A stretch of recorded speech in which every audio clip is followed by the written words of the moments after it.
2020년 5월 1일 농업농촌공익직불제가 시행됩니다. 여러분들의 궁금증을 풀어드리도록 공익직불제의 이모저모를 속속들이 알려드리겠습니다. 자, 지금부터 공익직불제를 한번 따라잡아 볼까요?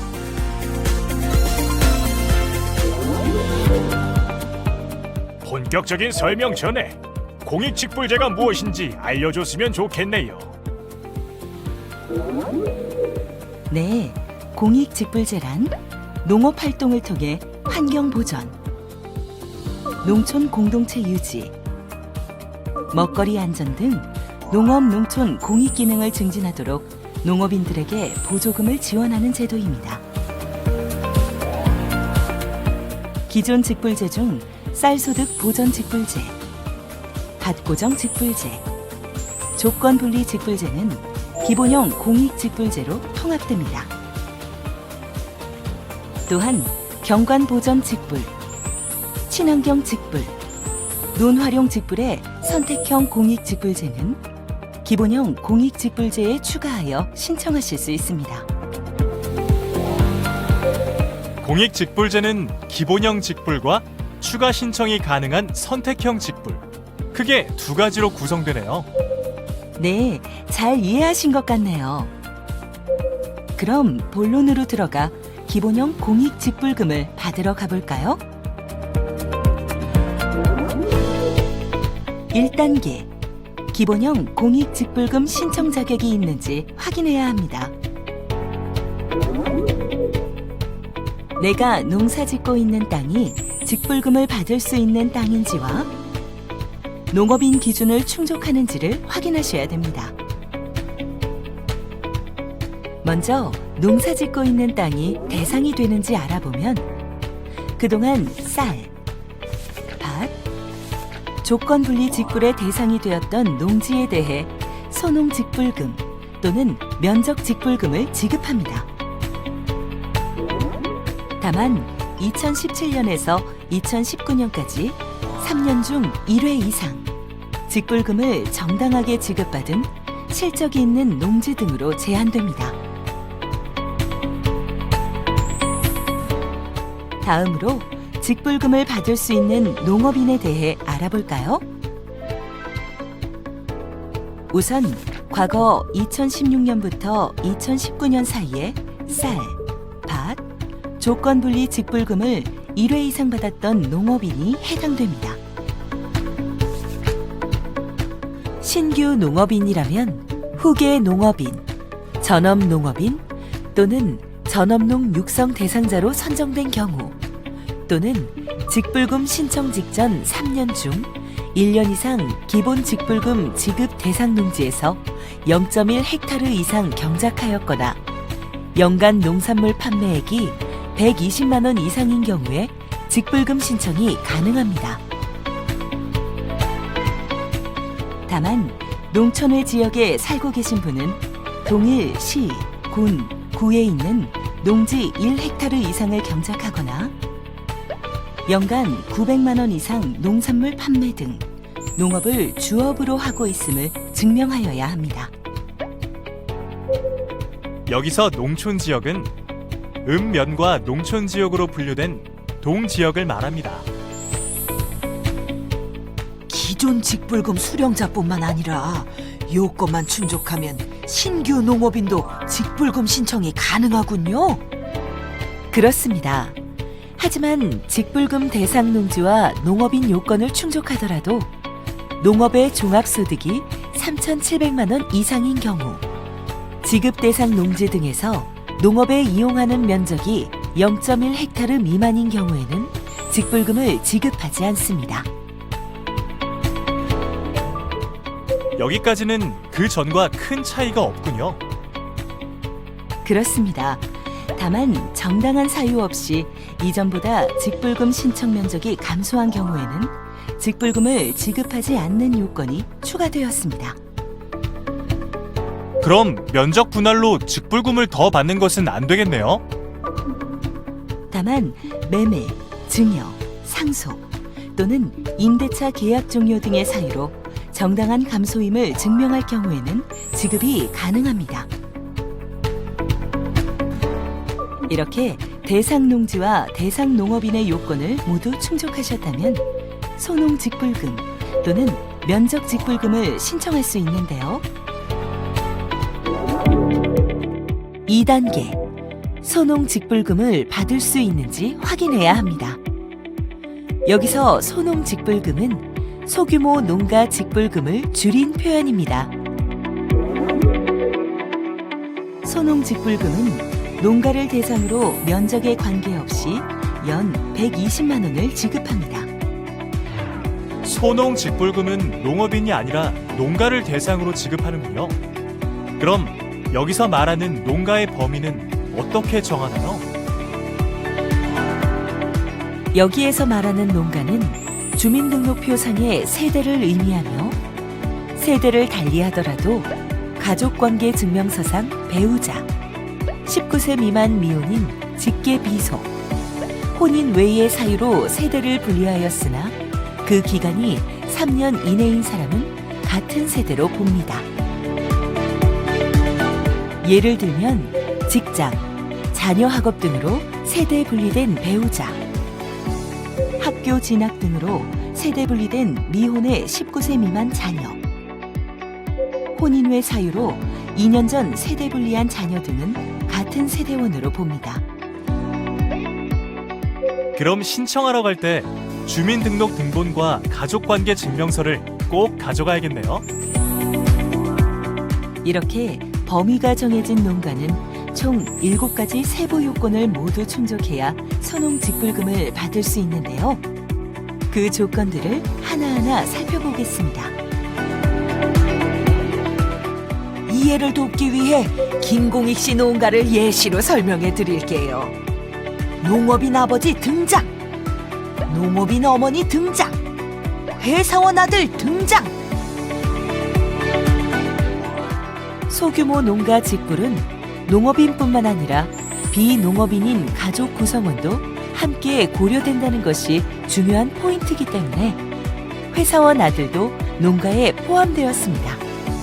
다만 여기서 말하는 농업인은 기본 직불금 지급 대상자를 말합니다. 소농직불금의 첫 번째 조건은 농가 내 모든 농업인의 직불금 신청 면적의 합이 0.5 헥타르 이하여야 합니다. 아버지와 어머니의 신청 면적을 더했을 때 0.5 헥타르 이하여야 요건 충족. 둘째, 농가 내 농업인과 비농업인 전체 구성원의 모든 소유 농지 면적의 합이 1.55 헥타르 미만이어야 합니다. 아버지, 어머니와 아들 모두가 소유한 농지 면적을 더했을 때 1.55 헥타르 미만인 경우 요건 충족. 아참, 다른 사람에게 임대해준 농지도 포함됩니다. 셋째, 농가 내 모든 농업인 각각이 등록 신청 연도 직전까지 계속해서 3년 이상 농사를 지어야 합니다. 2020년의 경우 아버지와 어머니는 2017년부터 2019년까지 계속 농사를 지었어야 요건 충족. 넷째, 농가 내 모든 농업인 각각이 등록 신청 연도 직전까지 계속해서 3년 이상 농촌 지역에 거주하여야 합니다. 2020년의 경우 아버지와 어머니는 2017년부터 2019년까지 계속 읍면 지역 등 법에서 정한 농촌 지역에 거주하여야 요건 충족. 다만 질병의 치료, 요양 등 농식품부 장관이 정한 사유로 농촌의 지역에 거주한 경우에는 기간이 연속되지 않더라도 인정합니다. 다섯째, 농가 내 모든 농업인 각각의 농업외 소득이 2천만 원 미만이어야 합니다. 아버지와 어머니 각자 농업외 소득이 2천만 원 미만인 경우 요건 충족. 여섯째, 농간의 농업인뿐만 아니라 비농업인까지 포함한 전체 구성원의 농업의 소득의 합이 4,500만 원 미만이어야 합니다. 아버지, 어머니와 아들 모두의 농업의 소득을 더했을 때 4,500만 원 미만이어야 요건 충족. 마지막으로 농간의 모든 농업인 각각의 축산업 소득이 5,600만 원 미만이고 시설 재배업 소득이 3,800만 원 미만이어야 합니다. 아버지, 어머니는 각자 축산업 소득 5,600만 원, 시설 재배업 소득 3,800만 원 미만인 경우 요건 충족. 7가지 요건을 모두 충족하셨다면 소농직불금 대상으로 인정합니다. 0.5 헥타르 이하의 농지를 경작하시더라도 나머지 6개의 요건 중 하나라도 충족하지 못하면 소농직불금을 받을 수 없습니다. 대신 신청 면적에 대한 면적직불금을 받으시면 됩니다. 3단계로 소농직불금 지급 대상이 아니라면 면적직불금을 받으시면 됩니다. 그럼 면적직불금을 받으러 가볼까요? 면적직불금은 소농직불금과 달리 농업인을 대상으로 신청 면적에 따라 지급합니다. 자, 정리하자면 소농직불금은 농가를 대상으로 면적에 관계없이 연 120만 원을 지급. 면적직불금은 농업인에게 면적에 따라 지급. 이런 차이가 있군요. 네, 차이를 정확하게 파악하셨네요. 면적직불금의 지급 단가는 농지 면적이 커질수록 면적 구간별 지급 단가가 낮아지게 됩니다. 또한 농지 유형은 농업진흥지역 내 논밭, 농업진흥지역 밖의 논, 농업진흥지역 밖의 밭으로 구분하여 지급 단가가 낮아지도록 하고 면적 구간은 2헥타르 이하, 2헥타르 초과에서 6헥타르 이하, 6헥타르 초과에서 30헥타르 이하로 구분하여 각각 지급 단가를 다르게 정합니다. 다만 구간별 지급 단가는 논밭 모두 최소 헥타르당 100만 원 이상으로 정하여 고시할 계획입니다.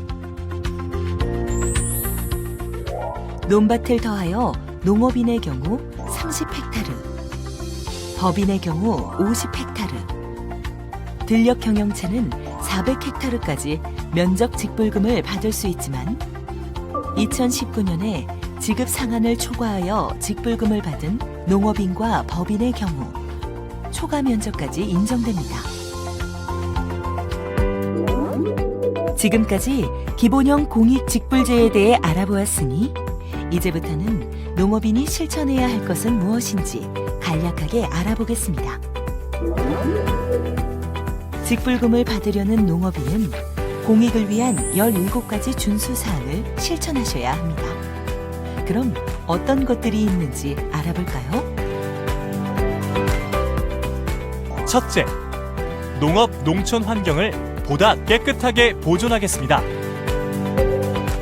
화학 비료는 사용 기준을 지키고 비료는 적정하게 보관, 관리합니다. 가축 분뇨 퇴비화, 액비화 및 살포 기준을 지킵니다. 또한 공공수역에서 농약, 가축 분뇨를 배출하지 않고 하천수 및 지하수의 이용 기준을 지킵니다. 둘째, 우리의 농업 생태계를 건강하게 보존하겠습니다. 농지의 형상과 기능을 유지합니다. 생태 교란 생물의 반입 등을 금지하고 방제 대상 병해충 발생 시 신고 의무를 지킵니다. 셋째, 모두가 찾고 싶은 아름다운 농촌을 만들겠습니다. 마을 공동체 공동 활동에 참여하고 폐비닐 등 영농 폐기물은 적정하게 처리합니다. 넷째, 더욱 안전한 농산물을 생산하겠습니다. 농산물의 농약 안전 사용 기준 및 기타 유해 물질의 잔류 허용 기준을 지킵니다. 생산 및 유통 단계 안전성 검사 결과에 따른 농산물 출하 제한 명령을 지킵니다. 다섯째, 농업 경영체를 더 잘 관리해 나가겠습니다. 농업, 농촌 공익 증진 교육을 매년 이수하고 영농 활동을 기록하여 보관합니다. 또한 농업 경영체 등록 정보가 변경된 경우에는 등록 정보를 변경합니다. 준수 사항을 지키지 않을 경우 각 사항별 기본 직불금 총액의 10%가 감액되며 여러 건 동시 위반 시에는 각 감액률을 합산, 반복 위반 시에는 감액 비율 2배가 적용되니 준수 의무를 충실히 지켜주시기를 당부드립니다. 준수 사항 실천뿐만 아니라 실제 농사 짓는 사람, 실제 관리하는 농지만 신청하여야 합니다. 정부에서도 실제 농사 짓는 농업인에게 직불금이 지급되도록 직불금 부정수급 여부 점검을 사후 점검에서 사전 점검으로 전환합니다. 이를 위해 직불금 신청 정보와 각종 보조사업 이력 정보를 비교하여 신청자와 경작자가 같은지 확인하고 다를 경우 증빙 서류를 갖추어 소명해야 합니다. 마지막으로 올해 공익직불 사업 일정을 안내해 드리겠습니다. 2월부터 4월 중 주소지에 있는 국립농산물 품질관리원에 농업경영체 정보 변경 신청을 합니다. 다음으로 5월부터 6월경 농지에 있는 읍면동사무소에 직불금 신청서를 제출하고 등록증을 받습니다. 마지막으로 연중 공익증진을 위한 농업인 준수사항을 지키시고 연말에 직불금을 받으시면 됩니다. 선 경영체 정보 변경, 후 직불금 신청. 평소에 준수사항을 잘 지키고 연말에 직불금 수령. 제가 잘 이해했나요? 네, 100점입니다. 혹시 더 궁금한 사항이 있다면 화면의 문의처로 연락 주시면 상세히 안내해 드리겠습니다. 그럼 공익직불제 따라잡기는 여기서 마치도록 하겠습니다. 감사합니다.